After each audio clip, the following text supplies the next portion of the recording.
शंकराचार्यं केशवं बादरायणं सूत्रभाष्यकृतो वन्दे भगवन्तौ पुनः पुनः।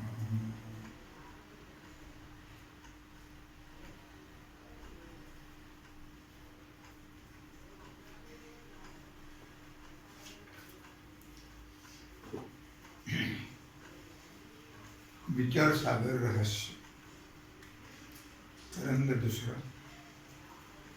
दुसऱ्या तरंगाचं रहस्य अधिकार विचार। आपण काल काय पाहिलं होतं की कृतार्थतेनंतर कर्तव्य राहत नाही।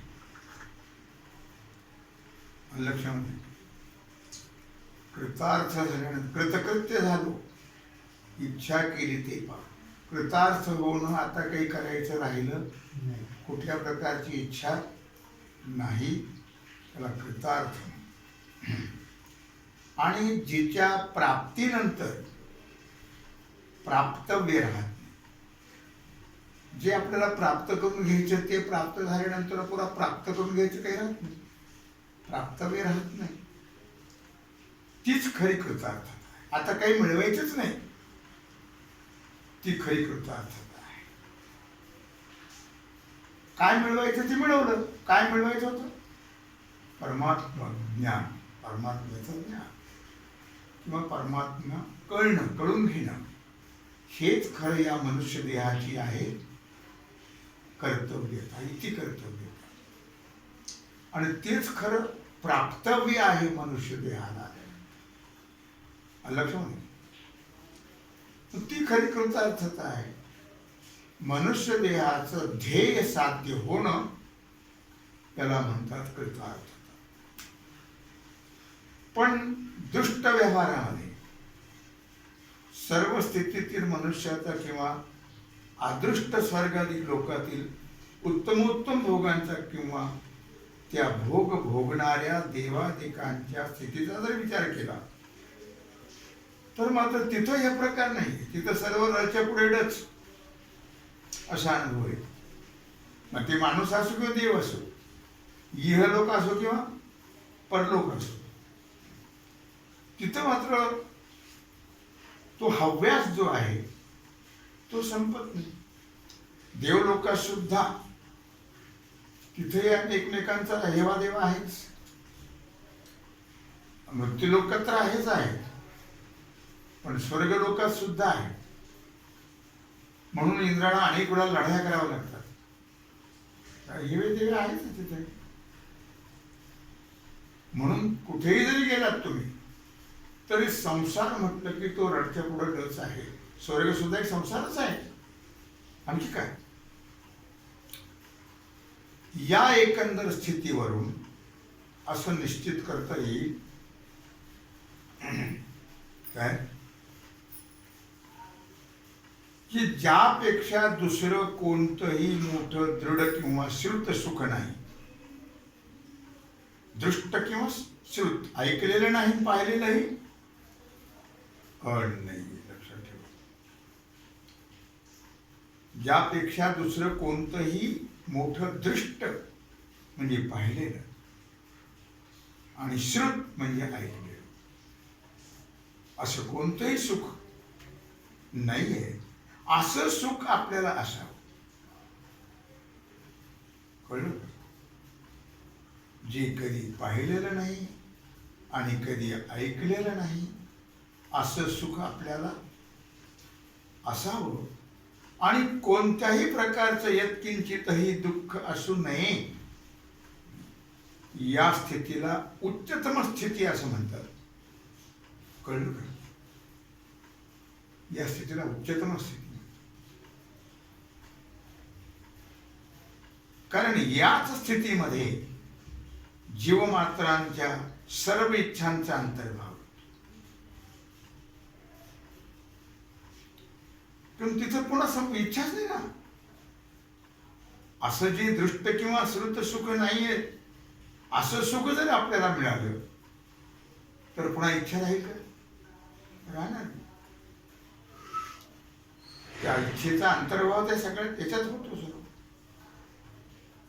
या उच्चतम स्थितीमध्ये.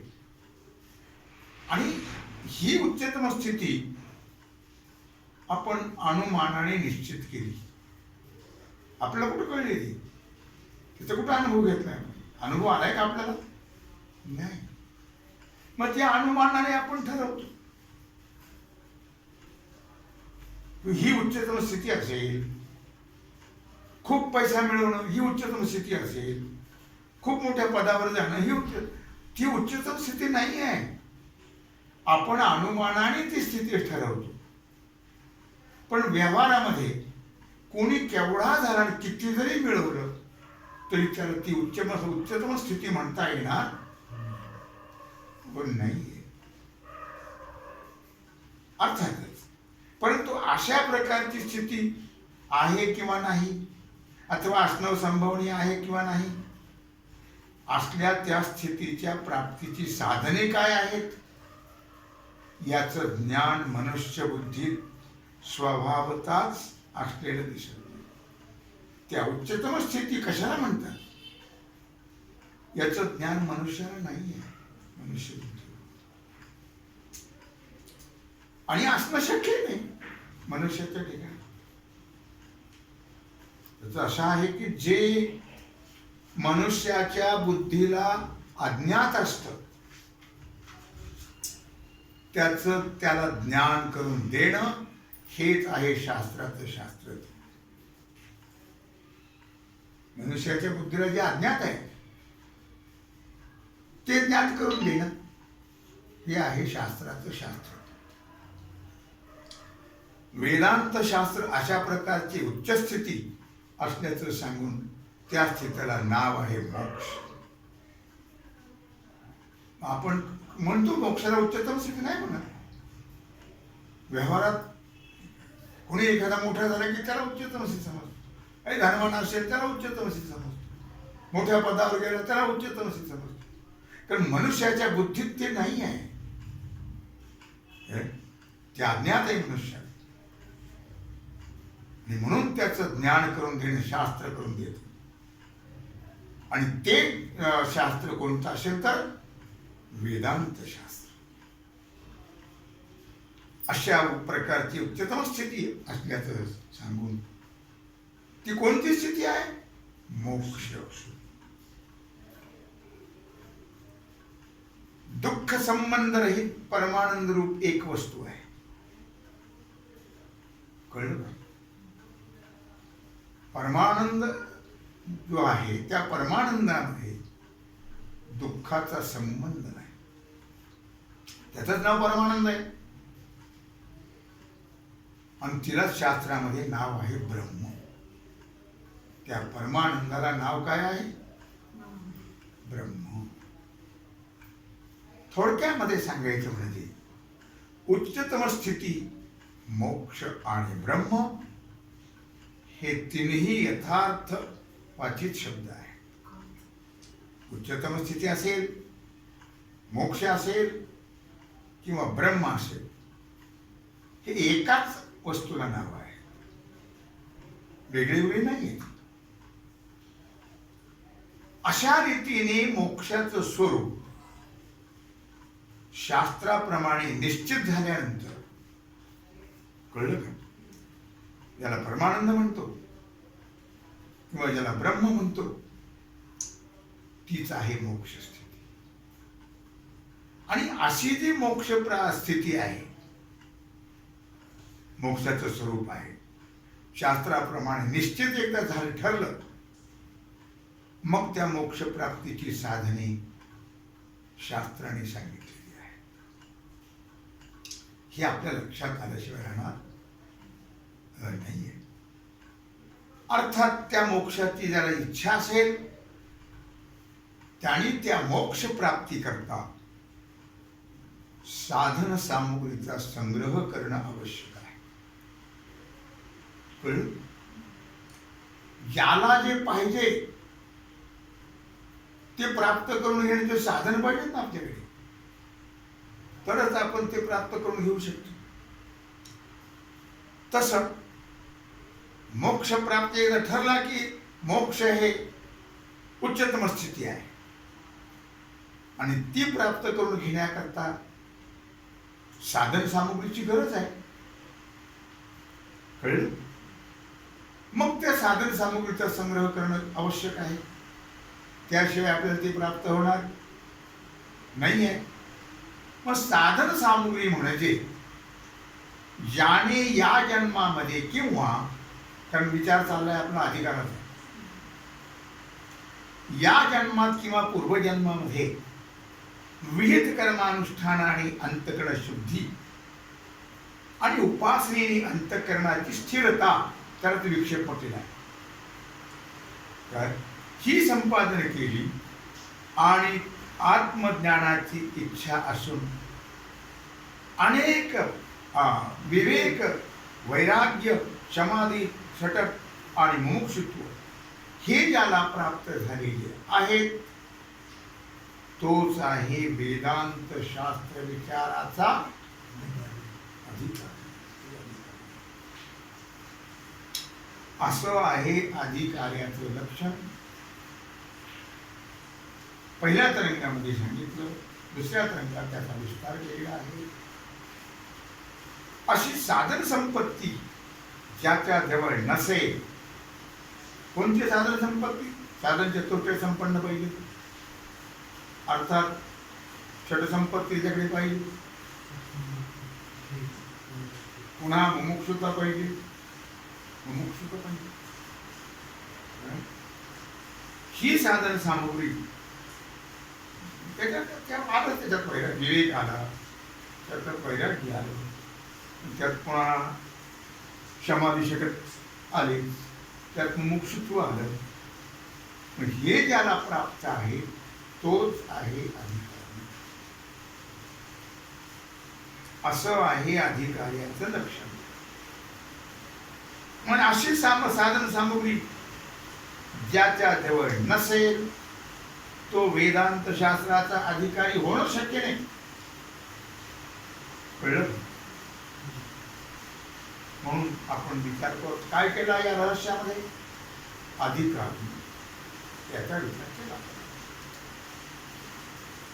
आता जगताच्या अनादित्वाबद्दल विचार. बरोबर, जगताच्या अनादित्वाबद्दल. अनादि कशाला म्हटलेलं आहे? कशाला म्हणतात? उत्पत्ती नाही. जगताच्या अनादित्वाविषयी काही लोकांचं म्हणणं असं आहे की जगताला केव्हा तरी आरंभ असला पाहिजे. काही लोकांचं म्हणणं, हे म्हणणं साधारण मनुष्य बुद्धीच्या आटोक्याच्या बाहेरचं नाही. हे कोणाला कबूल करावं लागेल, यात शंका नाही. उत्पत्ती मांडली म्हणजे प्रथमच्या जगताच्या उत्पत्तीला संस्कार कारण कुठून आणणार? मग सुरुवातीला जे पहिलं जगत, त्याला संस्कार कुठून आणणार? ही लोकांची सरळ शंका आहे. तिचं समाधान काय? तर म्हणे जगत अनादि आहे, उत्पत्ती रहित आहे. हे समाधानकारक उत्तर नाही येत. ज्यावेळी वेदांत्यांना अशा प्रकारच्या शंकाचं समाधान सांगता येत नाही, त्यावेळी ही मुस्काटदाबीची उत्तरे वेदांत देत असतात. पूर्वपुरुषांनी वेदांत ज्ञानी म्हणजे पूर्ण ब्रह्मज्ञानी, वाटेल तसं आचरण करावं करतो, त्याला उत्तर त्याचं प्रारब्ध तसं आहे. म्हणून निर्विकार ब्रह्माच्या ठिकाणी जगत उत्पत्तीचा विकार कसा उत्पन्न झाला? कळलं? ब्रह्म तर निर्विकार आहे. त्याला पुन्हा उत्तर अनादि मायेने वेदांत देतात. अनादि, प्रारब्ध, माया ही उत्तर देणं म्हणजे पर्यायाने त्याचं उत्तर आम्हाला सांगता येत नाही. पण यांच्या पुढे तुम्ही काही बोलू नये असंच सांगण्याचं तात्पर्य आहे. किंवा सांगण्यासारखं आहे. यापेक्षा याचं उत्तर आम्हाला देता येत नाही असं आपलं अज्ञान कबूल करणं चांगलं. कशाला उडवाउडीची उत्तर देतात. पण ही अशी तोंड दाबून बुक्क्याचा मार नकोय. संयुक्तिक उत्तराची आम्हाला आशा आहे.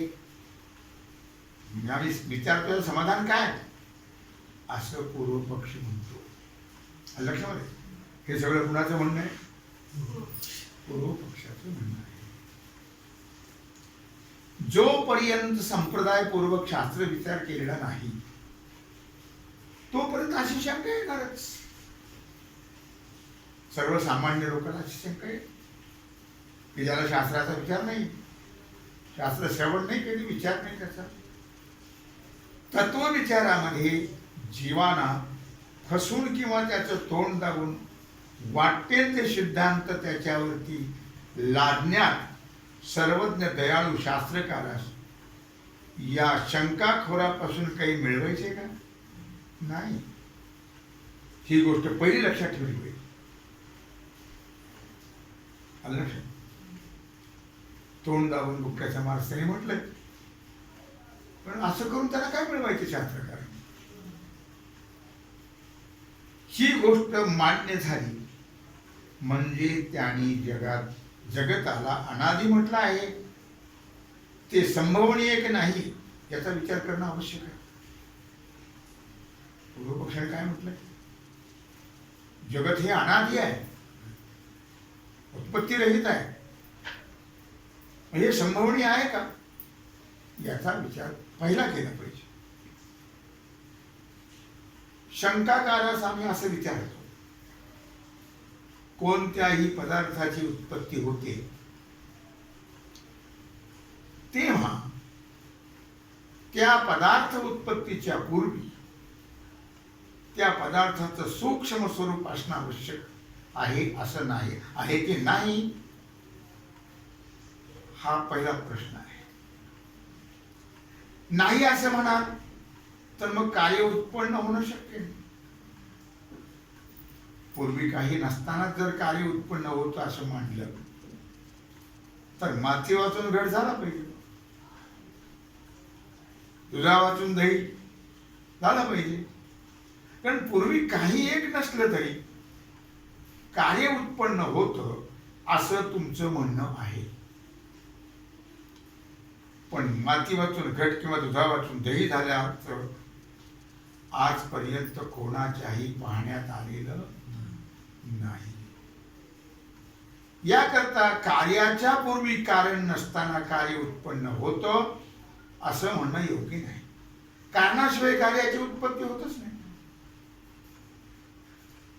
आणि जर कार्य उत्पत्तीच्या अगोदर त्याचं सूक्ष्म स्वरूप असणं आवश्यक आहे असं म्हणाल तर त्या पदार्थाचं अनादित्व तुम्ही आपल्या तोंडानेच कबूल केलं असं सिद्ध होतं. कळलं?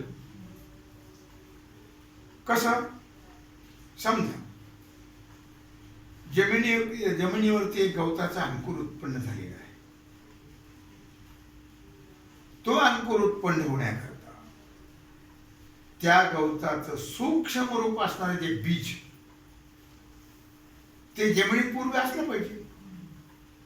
त्याशिवाय अंकुर उत्पन्न होईल का? नाही होणार. गवताचं बीज म्हणजे गवताची सूक्ष्म अवस्था. ती गवताची सूक्ष्म अवस्था कुठून आली? तर पूर्वीचे स्थूलरूप असलेले गवतापासून. पूर्वीचे गवताचं स्थूलरूप कुठून आलं?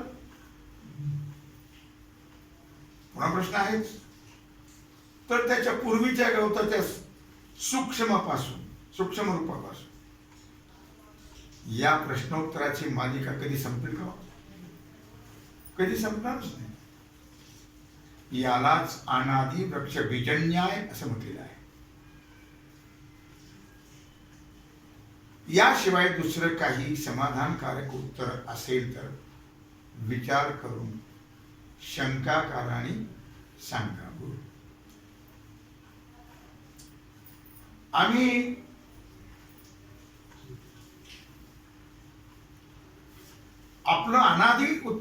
येऊ मग, तुमचं म्हणणं कबूल करू. पण आमची खात्री आहे की या वृक्ष बीज दृष्टांतात प्रथम आरंभ बीजाचा आहे की वृक्षाचा आहे? सांगा बरं. अगोदर झाड का अगोदर बीज? असं विचारलं तर अनादि आहे असं उत्तर दिल्याशिवाय दुसरं समाधानकारक उत्तर कोणत्याही चतुर्बुद्धीच्या पुरुषाला देता येणं शक्य नाही. त्या वृक्षबीज न्यायाप्रमाणे जगत उत्पत्तीची व्यवस्था लावणं आवश्यक आहे. तुम्ही काय म्हणता? प्रथम तर जगत उत्पन्न झालं तेव्हा त्याच्या उत्पत्तीचा संस्कार कुठला आणणार असं तुमचं म्हणणं आहे. कारण आम्ही प्रथमच्या जगताबद्दल विचारतो आहोत. याला उत्तर असं आहे की मनुष्य जागृतीत अनेक व्यवहार करतो आणि उद्या काय करायचं ते निश्चित करून ठेवतो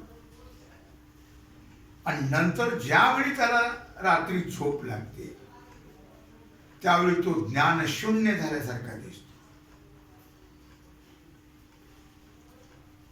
विचार डोक्यात असतील झोप लागेल नाही, परंतु जागृतीतील सर्व विचाराचे संस्कार त्याच्या अंतःकरणात असतात व त्या संस्कारासह ते अंतःकरण व्यष्टी अज्ञानामध्ये, व्यष्टी म्हणजे जीवापुरतच एक आठवत,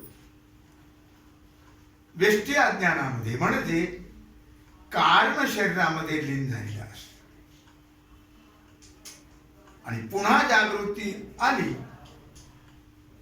म्हणजे अंतःकरणातले पूर्वीचे व्यवहाराचे संस्कार व्यक्त रूपाने उदयाला येतात. त्याप्रमाणे सृष्टीचा प्रारंभ करते वेळी पूर्वकल्पात स्पष्ट असलेले जगतातील सर्व पदार्थ जे आपल्या आपल्या संस्काराने समष्टी ज्ञानात लीन असतात अज्ञानामध्ये, तेच संस्कार उत्तर सृष्टीला कारण असतात असं वृक्ष बीज न्यायाने मांडलं पाहिजे. पूर्वीचे संस्कार प्रथम सृष्टीला कारण नाहीत असं मानलं तर सृष्टीची उत्पत्ती आकस्मिक होते असं म्हणावं लागेल. पण तसं मानलं तर मोक्षाभाव प्रसंग येईल, मोक्षाचा अभाव येईल. कारण एखाद्याने प्रयत्न करून जगत निवृत्ती केली तरी पुन्हा आकस्मिक जगताची उत्पत्ती होईल. तुमच्या म्हणण्याप्रमाणे सृष्टीच्या उत्पत्तीला कारणाची जरूरच नाही. म्हणून झोपेच्या दृष्टांताने श्रुती स्मृतीच्या प्रमाणाने जगत अनाधीच मानलं पाहिजे. दुसरा पर्याय नाही येत. याप्रमाणे प्रारब्धाबद्दल आणि मायेबद्दल 5व्या 6व्या तरंगात खुलासा आहे. या एकंदर विवेचनावरून सृष्टीच्या उत्पत्तीबद्दल वेदांत्यांना समाधानकारक उत्तर सांगता येत नाही असं म्हणण्यापेक्षा शंकाकाराला उत्तराची खोली समजण्याची योग्यता नाही आहे असं म्हणणं जास्त संयुक्तिक आहे. असो तेव्हा झालेली सेवा भगवत चरणी समर्पित करून राहिला जो सेवेचा भाग आहे तो आपण उद्या कुंडली गवरदे हर विठ्ठल श्री ज्ञानदेव तुकाराम पंढरीनाथ भगवान की जय.